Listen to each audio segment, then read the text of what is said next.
Bank on 25 Garfield Place in Cincinnati, Ohio. This is downtown Cincinnati in the business district, where all these buildings have that old school style, nice look to them, where you would think the city would not have an issue if you took a picture or a video. We got a, handbag.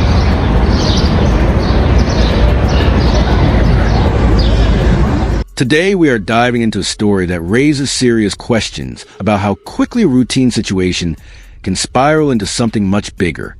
Right from the start, we're introduced to an incident involving a content creator who was arrested while exercising what he believed were his constitutional rights. The narrator sets the stage by comparing this case to previous encounters and suggests that officers may have already made up their minds before even arriving on scene. As the background unfolds, viewers are given a glimpse into a situation that appears ordinary on the surface, but is about to become a heated clash over public recording, police authority, and personal freedom.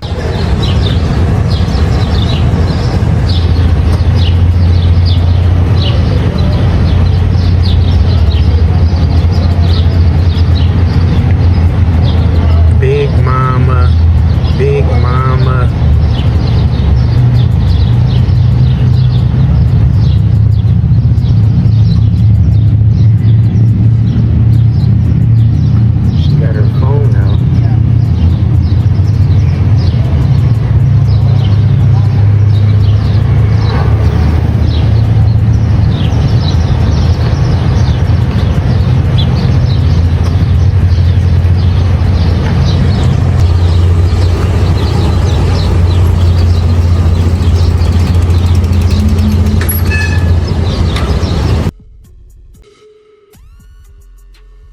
Hello, sir. How you doing? Good. How are you? I'm okay. Can I How ask you what you're doing? doing? You really need to know what I'm doing? Yeah, because I got a call here. For what? You're recording. So what's wrong with that? I'm just asking what you're doing. You're looking at it. With an attitude like that from a police officer, it'll come to no surprise to you that this guy has a lengthy history of allegations and reprimands from the city. I'm asking you.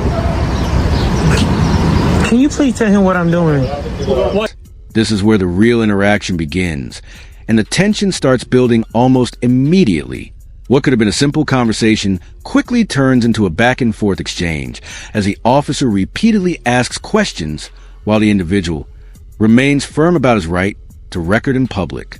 Notice how neither side appears willing to back down, creating a situation where every response seems to increase the frustration level.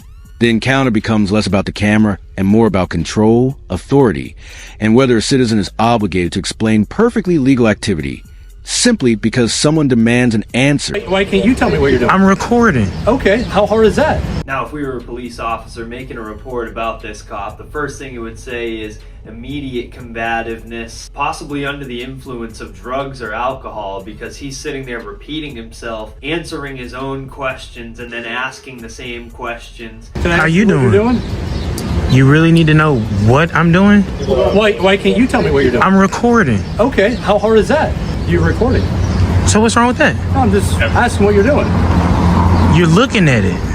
I'm asking you. Can't really see his eyes whether or not they're bloodshot or not, and just overall disorderly conduct because he's raising his voice over KCA's and being very loud and boisterous. But yet somehow KCA is the one arrested here. Because you're looking at it. I asked you a simple question. You're making this way difficult than it is. I'm recording. Okay. Is there a reason why you're recording? Absolutely. What's that reason? I can't share that with you for free. Why not? For free. For free? Why can't you share that to me for free? Because. Okay. Well, I can ask these questions to you. You can ask them. Okay. It's up to you whether you want to answer them. It's your right. So the reason why I'm here, again, they called because... Who did? You called them? I'm talking to you. He doesn't want to talk to you, sir. You called them? Sir, what is so not about this? I'm on the sidewalk. No. I'm on the sidewalk. I'm not walking. Because this is the moment where the atmosphere changes dramatically. What started as questioning suddenly shifts into something much more serious as officers begin focusing on complaints from the bank and pressing for explanations. The individual continues asserting his rights, but the conversation is clearly moving away from a voluntary encounter. You can almost feel the escalation happening in real time as voices become more urgent and body language changes.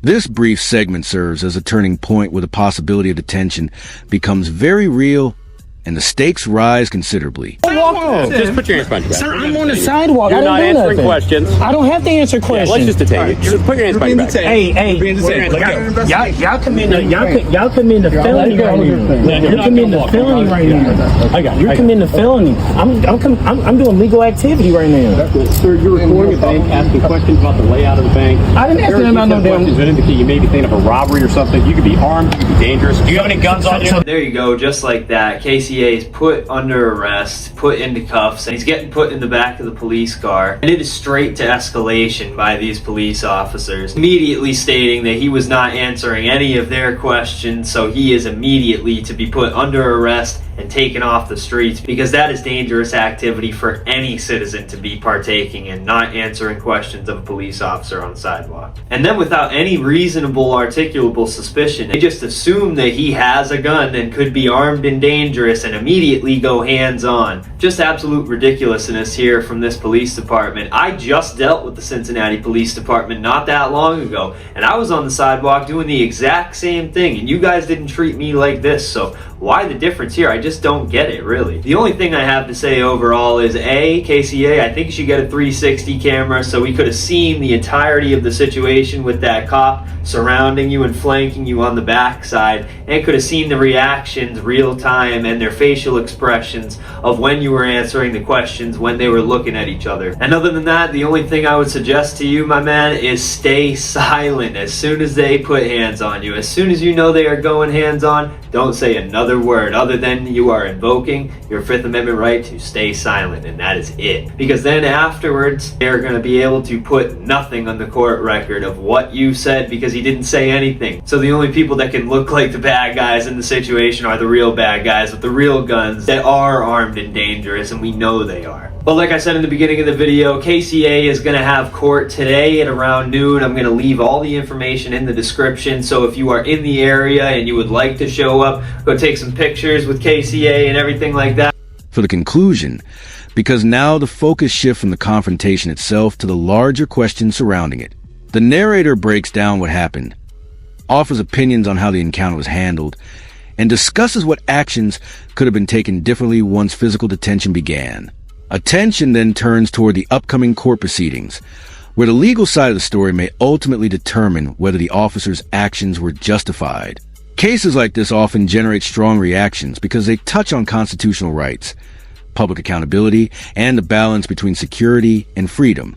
If you enjoyed this breakdown, make sure to like the video, subscribe to the channel, and turn on notifications so you never miss future content. Thanks for watching, and we'll see you in the next video.